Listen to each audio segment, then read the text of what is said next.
देश के अंदर जिस तरीके से राजनीतिक परिदृश्य चल रहा है, तमाम सारी प्रक्रियाएं चल रही है, उसमें एक बहुत बड़ा मुद्दा एसआईआर भी चल रहा है जो विपक्ष के द्वारा उठाया जा रहा है। उसके साथ साथ में अभी जो बंगाल में होने वाले चुनाव हैं उनको भी लेकर के तमाम सारे ज्वलंत मुद्दे चल रहे हैं। अभी हमारे साथ में रणजीत सिंह जी हैं, एआईसीसी के वाइस चेयरमैन हैं, ज्ञानी जैल सिंह के सुपौत्र हैं, उनसे हम बातचीत करेंगे। सर, आपका स्वागत है नक्षत्र न्यूज पर। सर, जिस तरीके से भी वर्तमान में राजनीतिक परिषद परिदृश्य चल रहा है और एक बहुत बड़ा मुद्दा एसआईआर का भी है, किस तरीके से देखते हैं? देखिए, ये चीज़ें एक पहले जो होता था, ईमानदारी के साथ इलेक्शन लड़े जाते थे। हार जीत अलग बात होती थी, रिलेशंस अलग होते थे। जी। पर अब ये जड़ी अभी है, ये बदले की भावना। अब मैं आप ले देखो, क्योंकि नीतीश जी ने कहा अगर मैं नहीं जीता तो सेंटर कर जाएगा, तो इन्होंने मेरे ख्याल से ऐसा कोई पैंतरा नहीं होगा जो बिहार जीतने में छोड़ा हो। यहाँ तक कि जिसके ऊपर लोग विश्वास करते हैं और भगवान ने हमें ये वोट दिया है, वोट दी है। वोट एक ऐसी चीज है जिसमें हम अधिकार हम उसको देते, मतलब वोट देने का मतलब हम तो लड़की को भी देते हैं तो सोच समझ के देते हैं। ये तो वोट है हमारे, ठीक है, भविष्य है हमारे हिंदुस्तान का, भविष्य उससे बनता है। वो तक इन्होंने, इलेक्शन कमीशन तक इन्होंने दाव पे लगा दिया, क्योंकि अगर सेंटर बचाना है तो ये जिताना पड़ेगा नीतीश कुमार। अब नीतीश जी की बात ले लो, उनको ये नहीं पता लगता मैं औरत की तारीफ कर रहा हूँ या बेइज्जती कर रहा हूँ। एक एज ऐसी हो चुकी है। तो ओवरऑल दे आप खुद ही देख सकते हो कि अब जो राजनीति हो रही है, ये कोई ईमानदारी से राजनीति नहीं हो रही। ये देश को आगे ले जाने वाली राजनीति नहीं है। ये तो एक है, सत्ता लेनी है, दो चार जो हमारे बंदे हैं उनको हिंदुस्तान बेचना है, और दूसरी पब्लिक को यहाँ पे टोटल ही गुलाम होना। ये पॉलिसी चल रही है। तो और यही जो बीजेपी कर रही है आज से, आप देख लीजिए 2014 से पहले आप अपने घर का, आप अपने ही घर के ग्रोसरी का बिल ले लीजिए और आज के ग्रोसरी का बिल ले लीजिए, कितना डिफरेंस है। अगर आपकी वहाँ पे उस टाइम पे 2-2.5 हज़ार में ग्रोसरी घर का पूरे महीने का आ जाती थी, और आज अगर आपकी 5-6 हज़ार में भी नहीं आ रही, तो अगर तनख्वाह आपकी 5-6 हज़ार ही है तो कैसे चलाओगे? उसकी तरफ कोई नहीं ध्यान है। अंधभक्त ऐसे हो चुके हैं, लोग भूखे मर रहे हैं। और बड़ी फक्र के साथ मुझे मुझे बड़ा अच्छा लगता है कि मोदी जब ये कहते हैं कि इतने करोड़ों को राशन दे रहा हूँ। अरे काम दो यार, राशन देने के बजाय तुम उस पर छाती ठोकते हो। और बड़ी बात देखो, खुद जीएसटी लगा दिया, खुद ही कम कर और खुद छाती खोल के लाता, ये देखो जी जीएसटी मैंने कम कर दी। अरे कांग्रेस ने लगा दी थी क्या? आज आप कम कर रहे हो, उसने ज्यादा लगाई थी क्या? तो तुम कम कर रहे हो।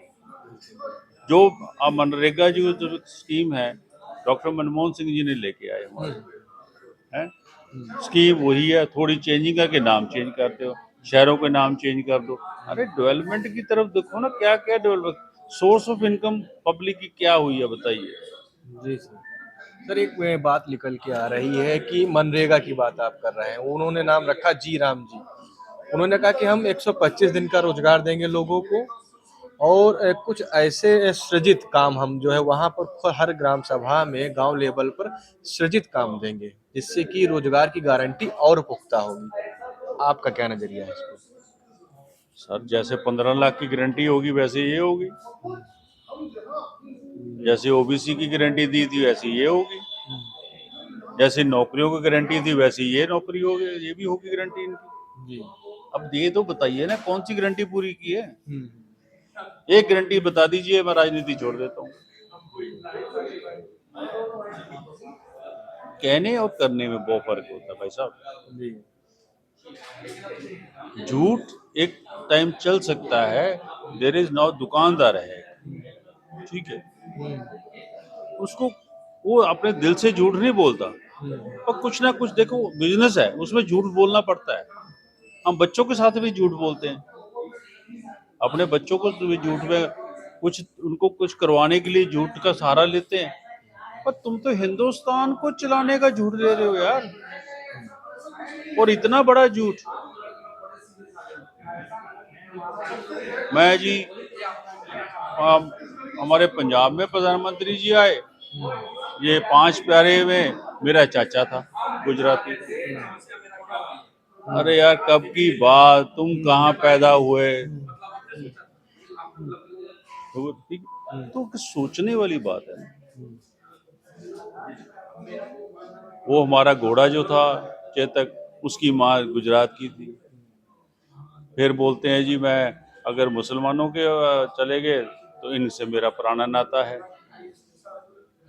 जिस कम्युनिटी में चले जाते हैं उनके साथ इनका पुराना नाता निकल आता है। हमारे प्रधानमंत्री जी, आप एक चीज नोट करो, कितने आपने प्रधानमंत्री, मैं एक रियलिटी बताता हूँ, मैंने जवाहरलाल नेहरू जी को नहीं मिला, पर बाकी सारे प्रधानमंत्रियों को मिला। ठीक है, दे टॉक, सेंसिबल टॉक होते थे, काम की बात करनी, सेंसिबल टॉक करनी। ये पहला प्रधानमंत्री मैंने देखा है अपने लाइफ के अंदर। अगर हम सरपंच, जब गांव पखेड़ी की इलेक्शंस होती है ना, वो भी सरपंच भी ऐसी लैंग्वेज नहीं बोलते जो प्रधानमंत्री की महिमा को इन्होंने बीजेपी ने गिरा दिया है। यहाँ तक नीचे लेके आ गए हैं कि वो हिंदुस्तान का प्रधानमंत्री नहीं है, सिर्फ एक ही पार्टी का प्रधानमंत्री है, वो बीजेपी। दो राज्यों में अभी चुनाव होने हैं, पश्चिम बंगाल में, उसके बाद उत्तर प्रदेश में। बीजेपी कह रही है हम दोनों जगह पंजाब सरकार में भी होने बनाएंगे, हैं, हाँ सही। पंजाब में भी होने हैं। बीजेपी कह रही कि हम सरकार हर जगह बना रहे हैं।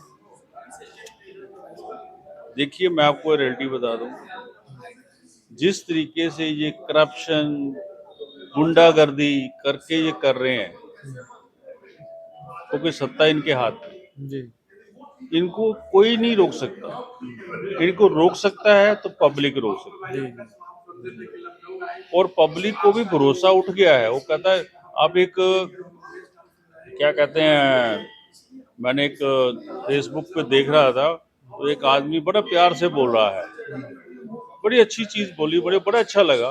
उसने बोला, देखिए कांग्रेस कहती है हमारे हाथ को वोट दो, फिर आम आदमी पार्टी कहती है झाड़ू को वोट दो, वो हाथी को वोट दो, साइकिल को वोट दो। वो बीजेपी वाले कहते ही नहीं है, वो कहता है किसी मर्जी को दो, हम वोट आपकी हमारे पास अपने आप ही आ जाएगी।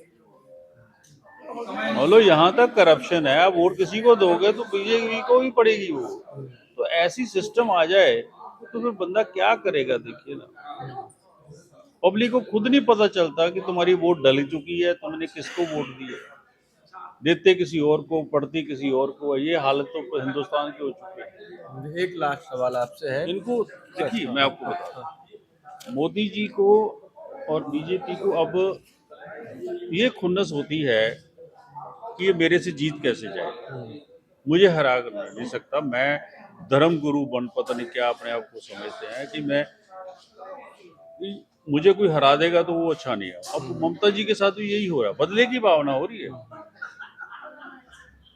वहाँ पे ये है कि बंगाल में मैं कैसे हार गया, बीजेपी इतनी बड़ी पार्टी हो गई, सेंटर में मेरी गवर्नमेंट और एक स्टेट में हार जाऊँ, बस यही चीज है, वो है। अब हराना है, हुक एंड क्रुक हराना है, कैसे भी करेंगे, गपले करेंगे। और मैं पब्लिक से यही आपके माध्यम से एक चीज कहना चाहता हूँ, इनको जवाब आप लोग ही दे सकते हो, और पब्लिक ही जवाब देगी। सर एक लास्ट क्वेश्चन ये है कि जो अन्न योजना चल रही है भारत के अंदर, एक बहुत बड़ी पब्लिक की जो संख्या है हर स्टेट की, वो राशन ले रही है। उसके बाद में चुनाव पर उसका इफेक्ट भी कहीं ना कहीं पड़ता है। क्या इस तरीके की योजनाओं में कोई बदलाव होना चाहिए? देखिए, पहली बात तो राशन ले लो, पैसे ले लो। अब देखो केजरीवाल ने क्या मुद्दा शुरू किया, 1000 रुपये, पंजाब की बात ही लेता हूँ, 1000 रुपया हूँ हर एक मतलब तुमने सीधा 1000 रुपए की वोट खरीद ली, मतलब 5 साल के लिए तुमने 6000 की वोट, 60,000 में वोट 5 साल की खरीद ली। तो है तो वोट खरीदने का ही धंधा है ना। देखिए कोई भी कौम हो, जिस कौम को खत्म करना है उसको फ्री देना शुरू कर दो, वो कौम अपने आप खत्म हो जाती है। यही पॉलिसी चल रही है इनकी, हम फ्री ये दे देंगे। अब मैं आपसे एक क्वेश्चन पुट करता हूँ, हमारा जो सोर्स ऑफ इनकम है फ्री है, उस पे तो पैसे लगा रखे हैं, और जिसको हमने जनरेट करना है, पैसे लगाने हैं, उसको आप फ्री दे रहे हो। इलेक्ट्रिसिटी में आप सब्सिडी दे रहे हो, फ्री दे रहे हो, मैं इतनी यूनिट फ्री दे दूंगा।